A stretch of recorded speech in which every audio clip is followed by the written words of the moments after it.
there's been different stages, and the failures look differently in my first 5 years versus my last 5 years.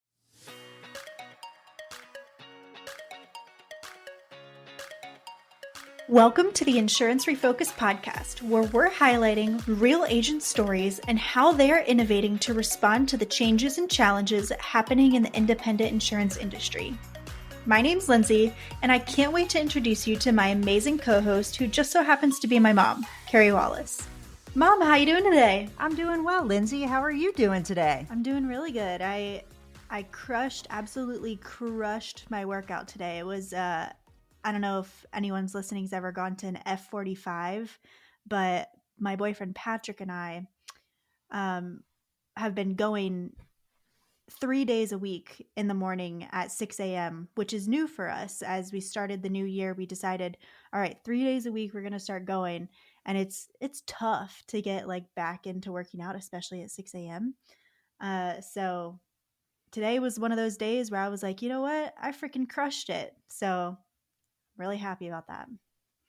I love hearing that, Lindsay. It is a hard thing, but you know what? We've got someone on the podcast today that can talk about discipline until he's probably blue in the face. Oh yeah. He's the guy that runs, I don't even know how many miles, but I think on his off day, he's still running 1 mile. So it is my pleasure to welcome Chris Paradiso of Paradiso Insurance to join us today. And I'm sure you got a lot to say about Lindsay getting up early and working out, right?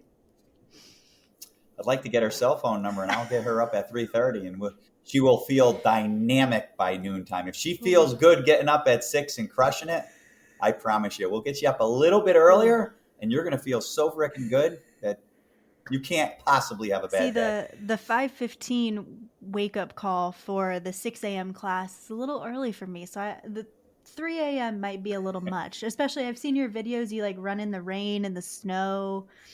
I don't know that life's for me. That's what makes it great, Lindsay. You know why? Cool. You know why? What makes you feel really good is when you look around and your competitors aren't up. Your competition's not there. And I know somebody's going to throw back, well, your only competition is you. Exactly. It doesn't feel good getting up and getting out of bed at 3 or 3:30 in the morning, but you're doing it for a reason. So I will encourage you, move that, go to bed a little earlier and move that a little earlier in that darkness. My dad always said, greatness doesn't come under the bright lights. Greatness comes in the dark when no one else is up. I'm really not looking forward to the time change because it will. Oh, wait, how will it go? Because it's going to get lighter later. Lighter in the morning. Yeah. It'll get better. Okay, so that'll be fine Yeah. with me because I do like when we finish our workout and it's still dark out. That makes me feel really good when Yes, I like it does. that. Doesn't it? There's something that runs through my veins when it's. Yeah, you're like the day. So Lindsay, when I got to visit Stafford Springs and see where Chris runs his hills, I was like, oh, wow. And then I think, how many times do you do it, Chris? I don't remember the number, but it's like. Well, I have a whole system, but on a bad day, we do 5. On a good day, we do 35. Yeah. So there's this, my boyfriend is from Vermilion, Ohio, which is like a small little town, North Ohio on Lake Erie. And they love to ride their bikes everywhere in the summer. Like they try not to use cars when they don't have to, which is so fun. I like it. But they go on like this exercise bike ride that goes up a giant hill. And I'm absolutely terrified to do it. I refuse every single time because it's so big. I feel like I would be going up it and not have enough momentum and start rolling backwards. And I literally have nightmares about it every time I go because every time they go on this bike ride, they're like, please, Lindsay, come. I'm like, no, I can't. Like, I'm too scared. I can't do it. Just go sideways. You won't fall down sideways. I'd lose momentum going like this and then it'd take me forever. It's okay. I don't know about that one. Maybe I'll do it this summer. That's a good idea, going sideways. Not maybe. We'll see. Do it. You will do it this summer. That's a lot to commit to on a public forum. You just committed. I hate to break it to you. You did. Oh, lovely. Yeah. It's so funny. Well, let's get into it, right? Let's get into this, Chris. So for the people who don't know you, which I don't know if there's people out there that still don't know you, but let's just on the off chance if someone has not heard of you, can you give me a little bit of like, why was insurance the place you decided to build your career? What drew you to insurance? So, most people, whether they know me or not, I grew up at the age of 5. I started going to basketball camp. So basketball was very entrenched in me. I look back and never sent my son to a sleepover basketball camp at the age of 5. Couldn't handle it, but very different types of kids today. But I'm not sure I handled it very well. I remember crying, right? But so basketball led me to be an extremely competitive person. So as I went through 8th grade and was going into high school, my father was a prosecutor, and he had helped out some very influential African Americans that were in a very, very poor area in Hartford. And because my dad was pretty competitive, I was extremely competitive.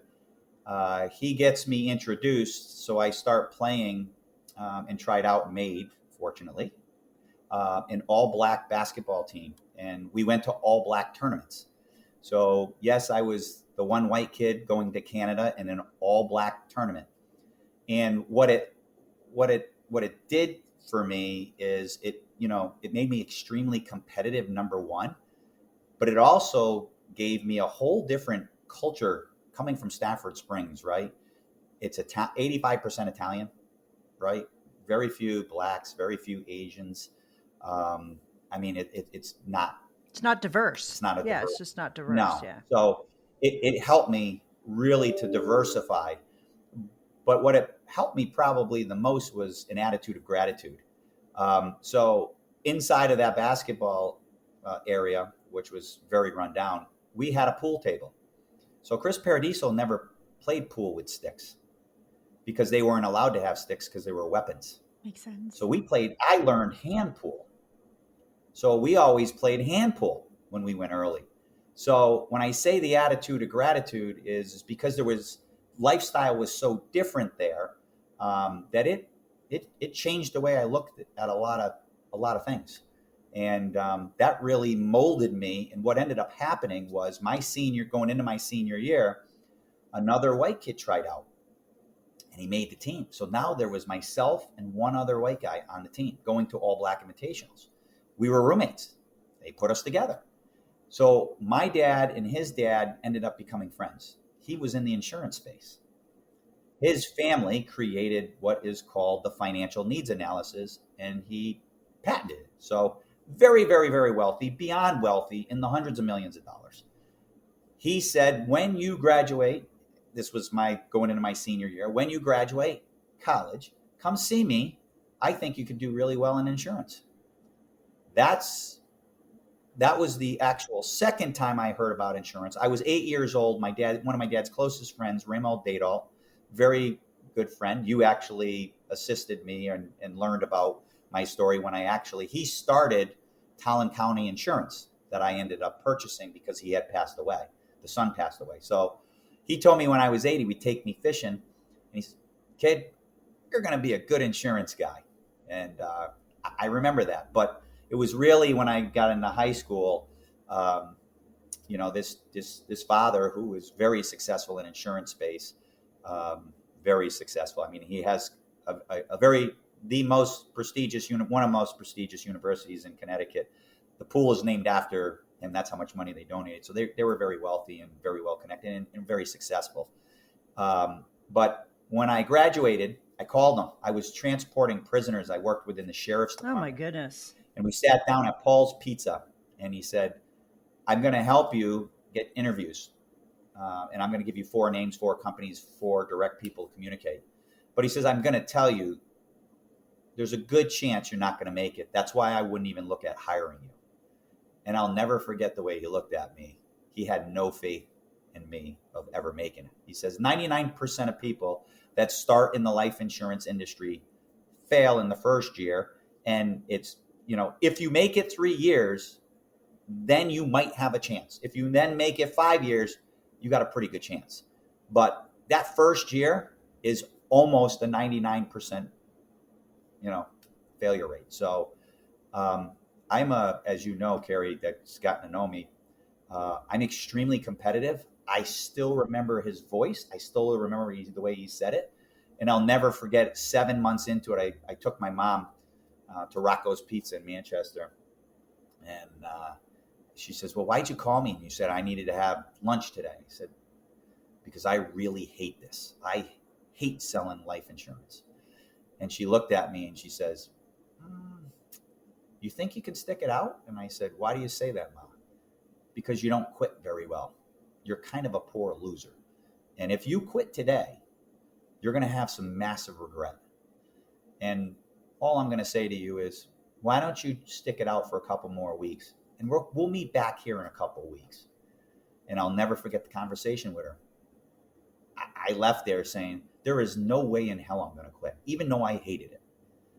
So here I am today, sticking it out. I actually love it and come to love it.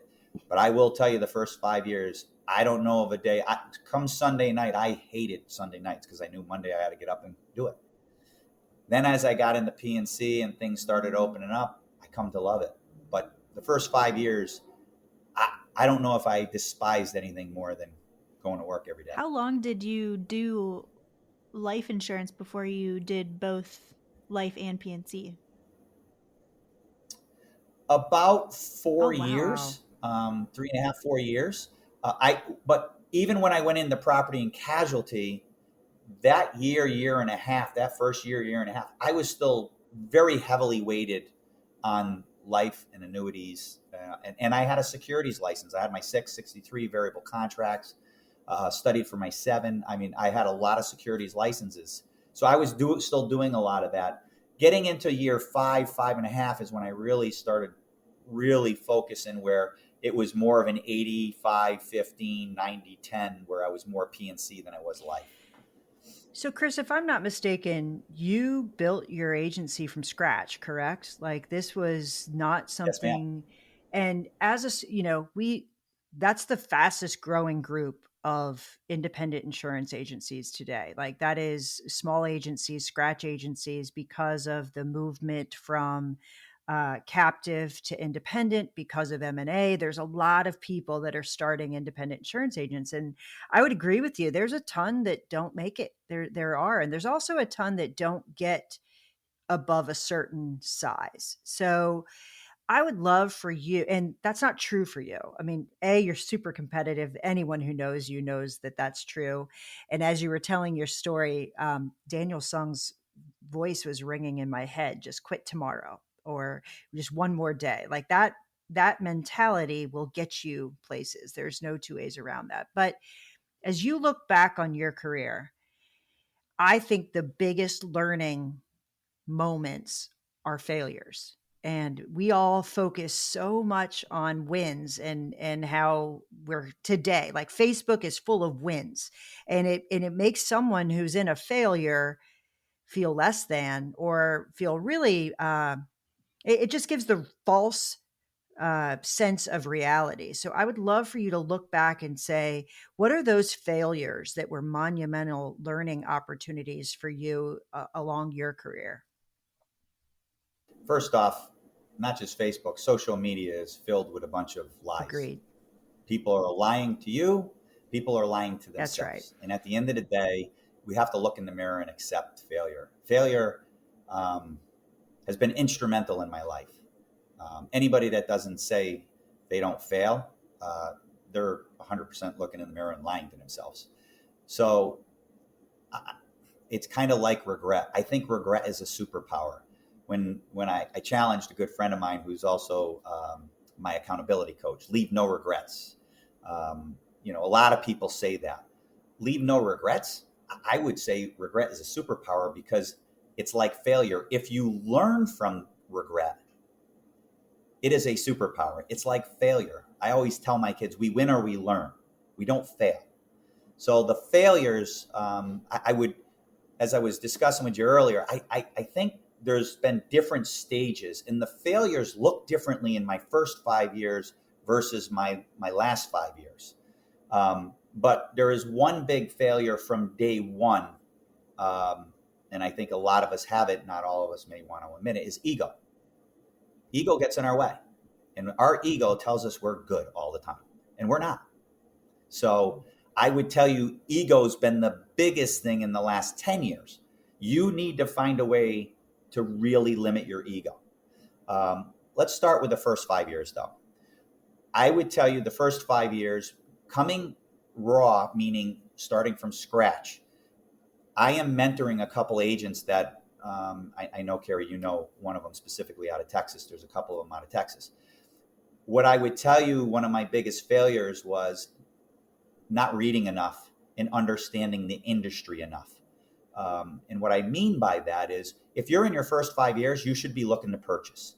One thing I learned about this industry, size matters in an enormous way, because size, and if you don't want to grow, then I would tell you in the first 5 years, my other biggest failure was connectability within the industry. Relationships matter in this industry. Invest in carrier reps. Try to figure out who's up and invest in other agents. Don't look at us as competitors. Find other agents that are doing it better than you. Check your ego at the door and ask them. My mentor, unfortunately, he didn't get to me in the first 5 years, but he said, you got to commit to yourself every single year, 2 agency visits. And the number one thing you're going to spend time gathering information is their failures and what they learned from their failures. Because if you can learn from their failures, everybody wants to talk about the wins and how they win and how they did it. Rather, learn from their failures and why they failed. You'll have massive more wins. So I would say those are the 2 biggest things, is investing in people, not so much clients, because a lot of us are investing time in clients. But did we invest time in the industry? Meaning, did we invest time with carriers and relationships? And did we invest time with agents and making relationships with other agents? And I know from when I started to today, I think agents are much more open to helping and assist in mentorship than they were back then. I'm not making excuses, but that was my own fault in the first 5 years. So let me ask you then. So when you first started, were you more of a heads down, I'm working on my business, I'm not paying attention to what's around me? Yes. And what did it do for you when you, because listen, you might be one of the most connected people I know. Like you truly, people describe you as their mentor at this point in your career. But it's funny that when you first started, that wasn't what you were doing, where you were building those relationships. What flipped the switch and made you think to pick your head up, look around, get involved? Like what caused that change in you? 2008, I was at the Breakers speaking, my first speaking engagement. And I won't say the agent's name, but he's been instrumental from a distance. He looked at me afterwards. We had some private moments, and he says, you could be one of the most talented insurance agents I have ever met. But if you continue the way you're doing, nobody's ever going to hear of you. You are going to have no impact on this industry. You work in the business, not on the business. And when you take your head and pick your head up, you're walking with your head down and you don't see anything around you. That's exactly what he said to me. And he says, if this conversation means something to you, I'm going to hand to you my cell phone number. You call me and I'll explain the difference between in and out. And I will show you a 7-minute layout of how you're going to change that. I called him that night. He's an agency out of Florida, agency owner. He changed my life because he was brutally honest. David Goggins honest. If anybody knows David Goggins, brutally honest, and literally laid it on the line. And he punched me right in the nose. But I'm going to take you. I took it to heart, and I said, you know what? I'm changing my life.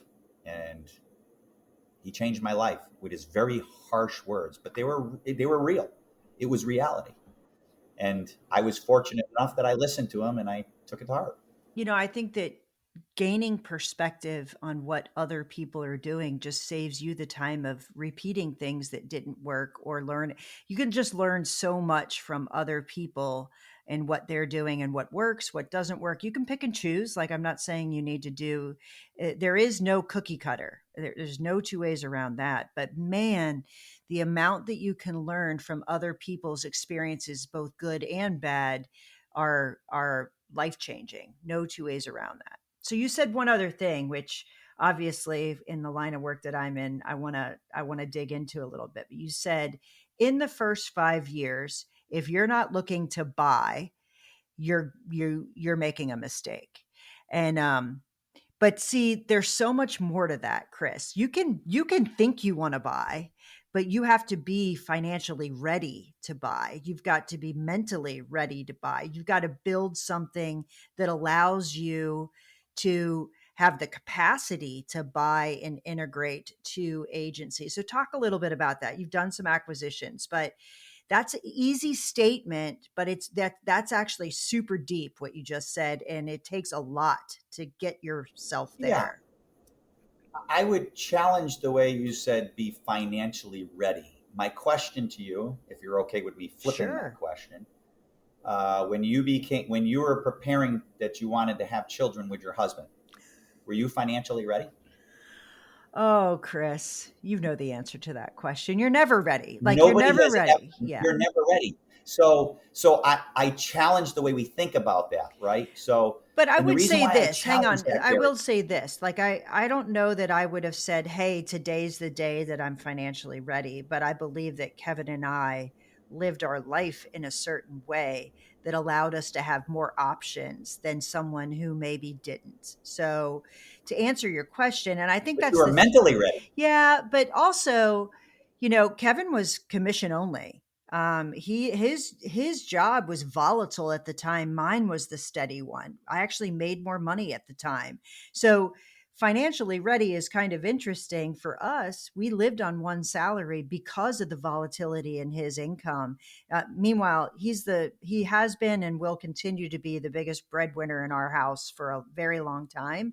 But I think the discipline of saying, we're going to live on one income because this one's super unpredictable, kind of like I'm not going to live on my contingencies. I'm going to live on what I know and what I can predict, allowed us to, once we got to the point where we had a child, to contemplate, can I stay home? And the answer was yes. Thank God I was able to do that.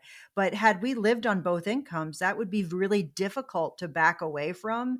And so financially, listen, there's never a perfect time, but the discipline you have, a financial discipline, will give you more opportunities, is really what I meant by that. You answered the question perfectly as I was going to say it. So you actually, where I was diving with this is it has nothing to do with financially. It has everything to do with discipline.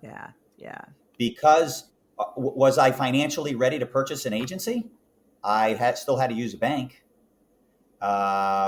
That loan was, $20,000 a month. Mm-hmm. That didn't feel good. Right.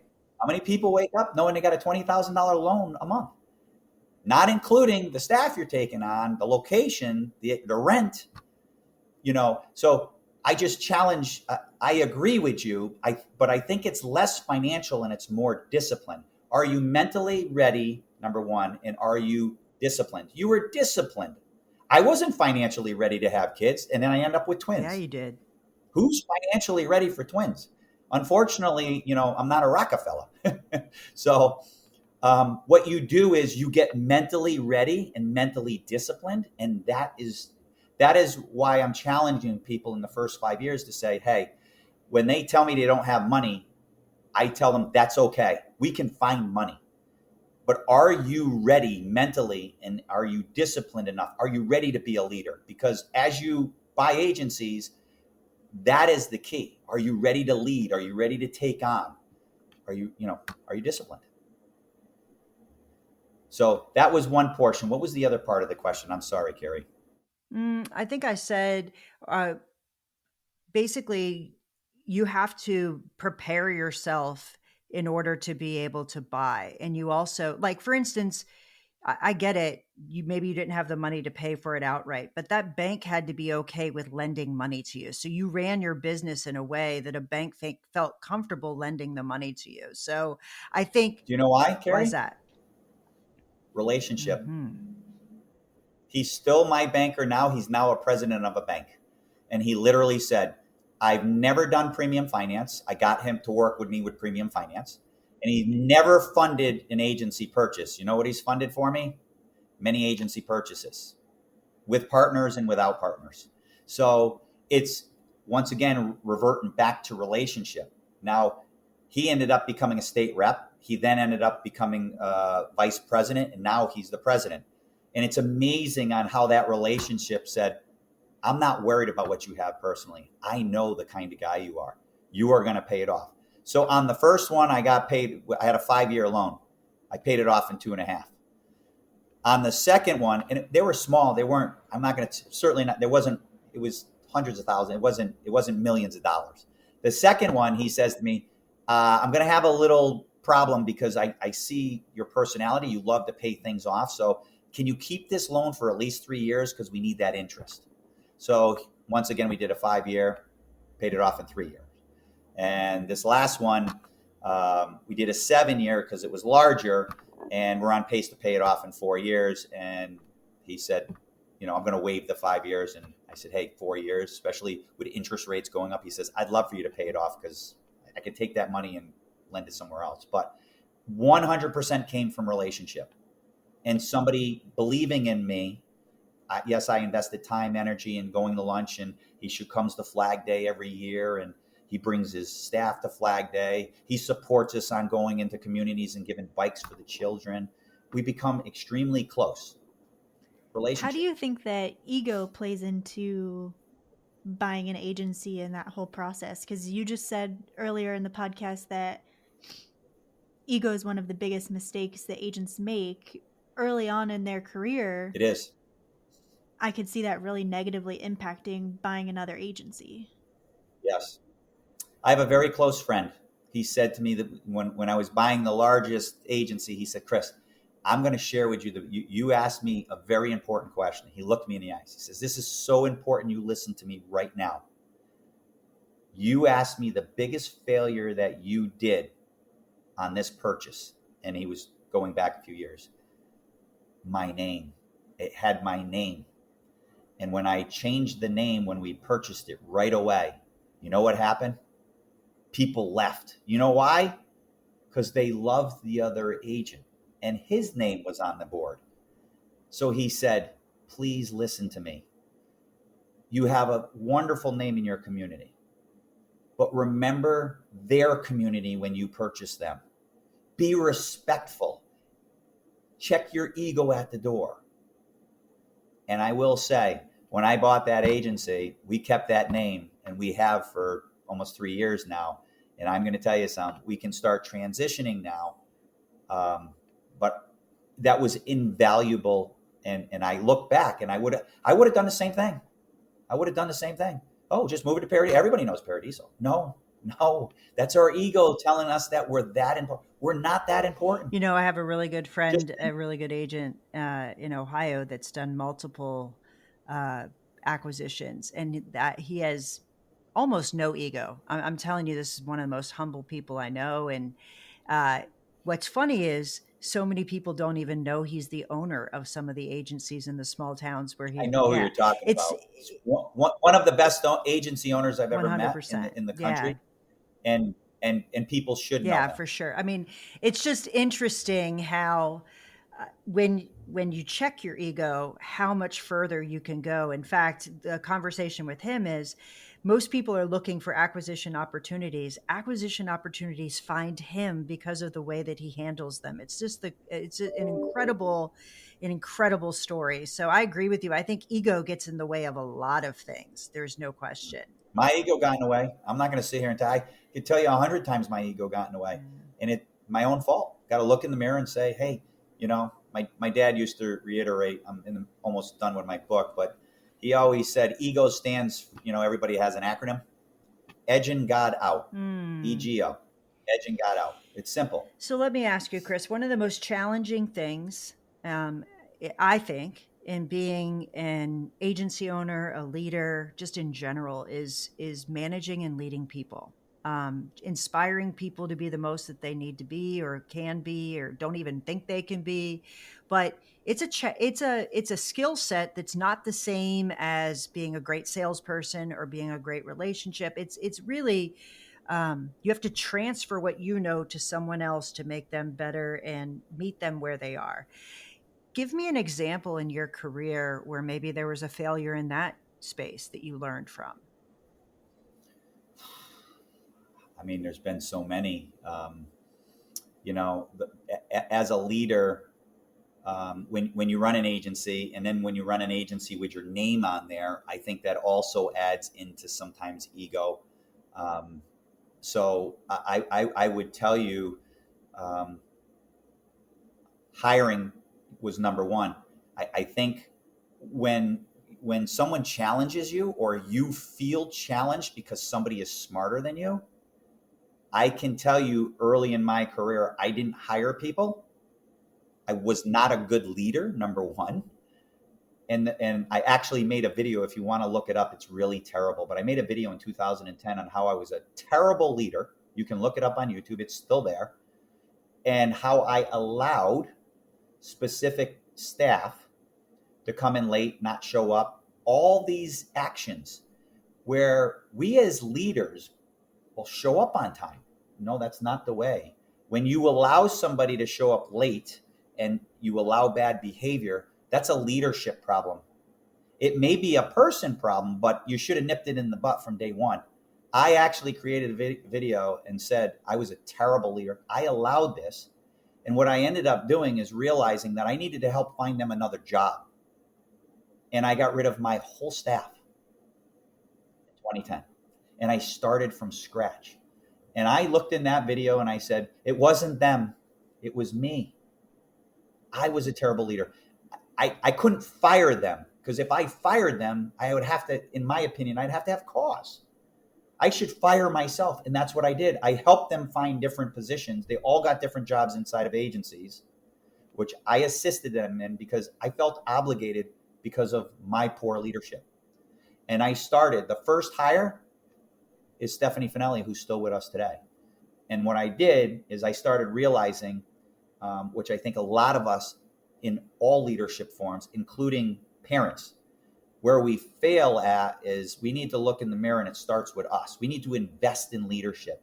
We're never a good enough leader. So one of the key things that I started doing was reading. At this point in my life, I read a minimum of 2 hours a day. I spend about 5 months a year, and I do 2 hours a day every single day. I don't believe in days off, and I know that's a whole different story.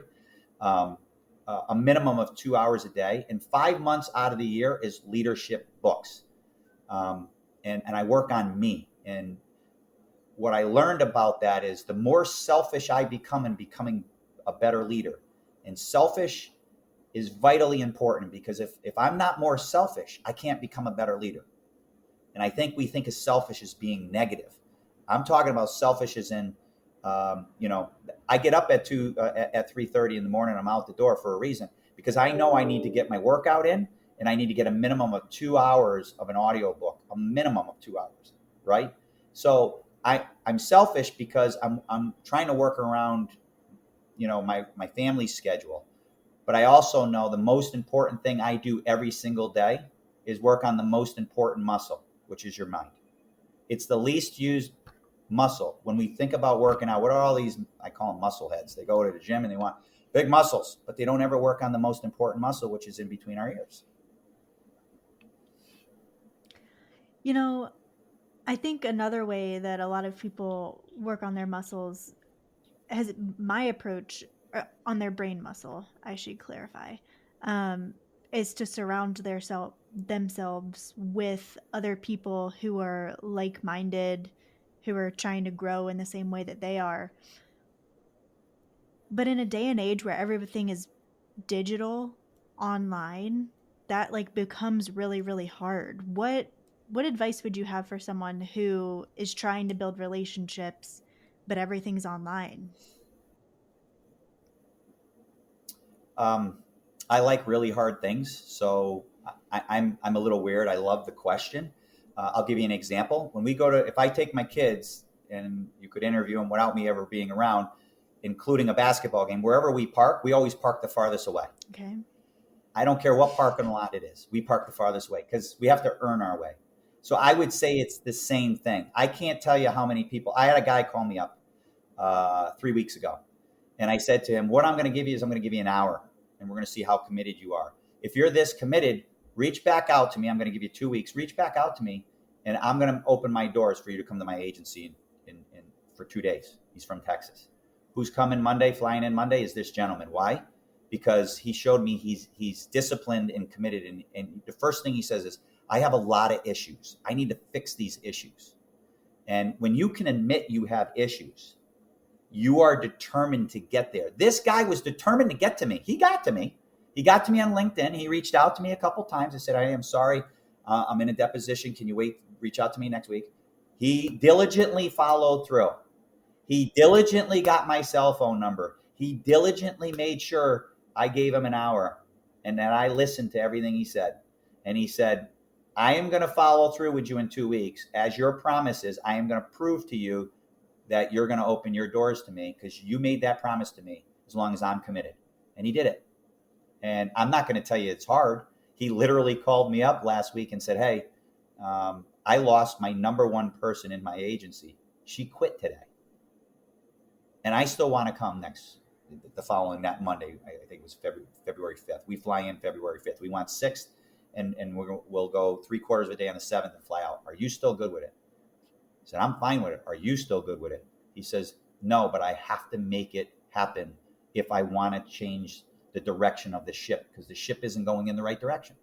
He's committed. It's hard. You think it's easy? He lost his number one person in his agency, of an agency of 9 people, the number one person who's been with him for 13 years. And he's still going to make the time to come. And I said to him, when you come, please just do me one favor. Have a clear mind. Everything will be fine at the office. Have a clear mind.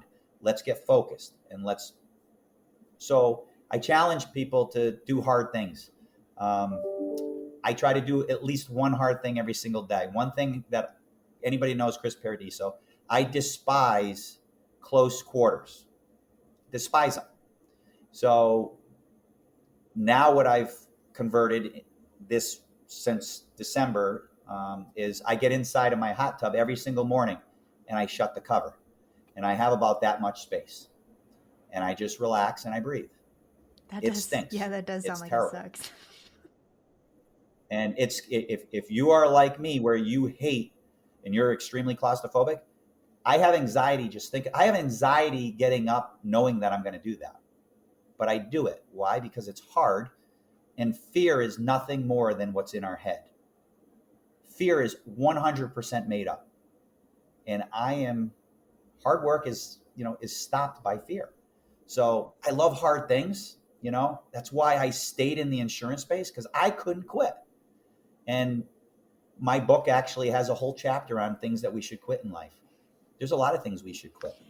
So when I hear never quit, I actually disagree. Oh, I'm adamant about the quitting thing, just so you know. I mean, it used to really bother me that we have this culture saying that you can never quit. And here's the reason why.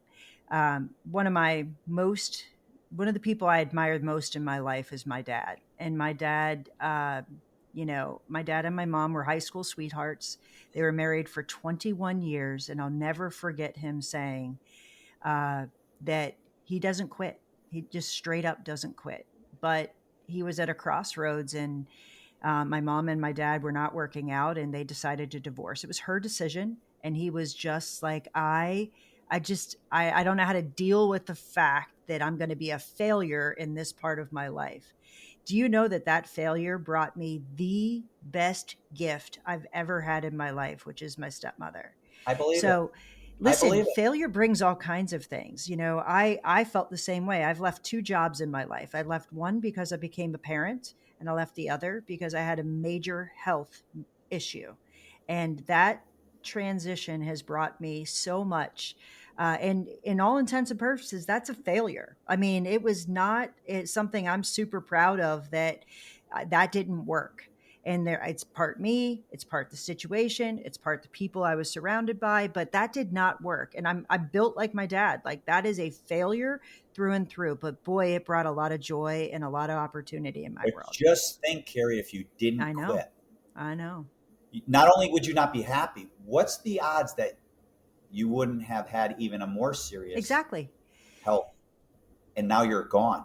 That's why when we say, no fear, that's the stupidest shirt I've ever seen. Remember? Oh, agreed. I mean, Lindsay, you're probably too young. You don't remember, but no fear shirts. Everybody wore no fear. Like they just said no fear on them. Then what are you doing? Staying in your house? No fear? I mean, that's the craziest. We have fears all the time. My wife hates spiders. She fears them. I say to her, it's this big. You're this big. You're huge. Just what every woman wants to hear. You're huge.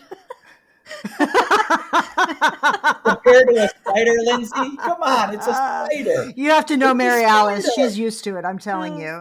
Mary Alice can handle Chris Paradiso, that's for sure. And I'll tell you, Mary Alice and Morgan have a lot in common because Morgan hates spiders as well. Definitely. So tell me, Chris, you always give so willingly. There's just no two ways around that. If you had a piece of advice, if someone's just starting out, what would you tell them? The number one thing I would tell them is research and find agents that you feel are successful, that have a career in the direction you want to go. And I don't care what it costs. I would reach out to them. I would find them. I would invest time. I would fly to them if I had to, drive to them and say, kind of like what David Goggins did. David Goggins wanted to become a SEAL. He ends up tying in with this guy, and the guy says, yeah, why don't you come live with me? He lives with him. He ends up being one of the toughest guys. What I would say is invest time in somebody that you feel is what they define as success for you. Like, I never want to define success for anybody, but you say, hey, I want to have an agency like that person. And the number one question I would ask him is exactly what you asked me. What do they fail at? And can I learn about the lessons of each of those failures? Don't go in and say, what are you winning at? Because, the first 5 years, the first 10 years of my career, major epic failure. I didn't have processes and procedures like I have today. We're almost robots here today. Major failure, but I wouldn't put it the biggest failure. I would, secondly, if they're just starting off, tell them after they did focused on that agency or that those people, I would say processes and procedures. Yeah. For sure. Well, Chris, thank you so much for spending time with us today. I could talk to you all day. Obviously, I have talked to you for hours and hours on end, to be quite honest. So if someone's listening and they're like, okay, I got to know more, how do they reach you? Where do they find you? I tell people to pick up the phone. I am, emails are for information. Phone calls are for communication. My cell phone is 860-836-1230. Pick up the phone, call me. If I don't answer, leave a message, text me. I will get back to you. I live my dad's life in the senses, as my father used to remind me, the most wealthiest woman to ever die that walked the face of this earth is Mother Teresa. She may have died with no money, like Gandhi, who died with 9 possessions, but they died the wealthiest people because of what they gave. The more you give is the more you get. So giving is very selfish to me because it makes me feel very good. And I love to see other people win. Love it. Thanks so much for coming on, Chris. Thanks for having me. Thanks so much for tuning in to the Insurance Refocused podcast. If you enjoyed the episode, please be sure to hit subscribe and leave us a review so you'll never miss us. Want to learn more about how Agency Focus can help you grow your agency? Head to agency-focus.com or email Carey directly at carey@agency-focus.com. If you need to get in touch with me, feel free to shoot me an email at lindsay@agency-focus.com. Thanks so much for tuning in. We'll see you next week.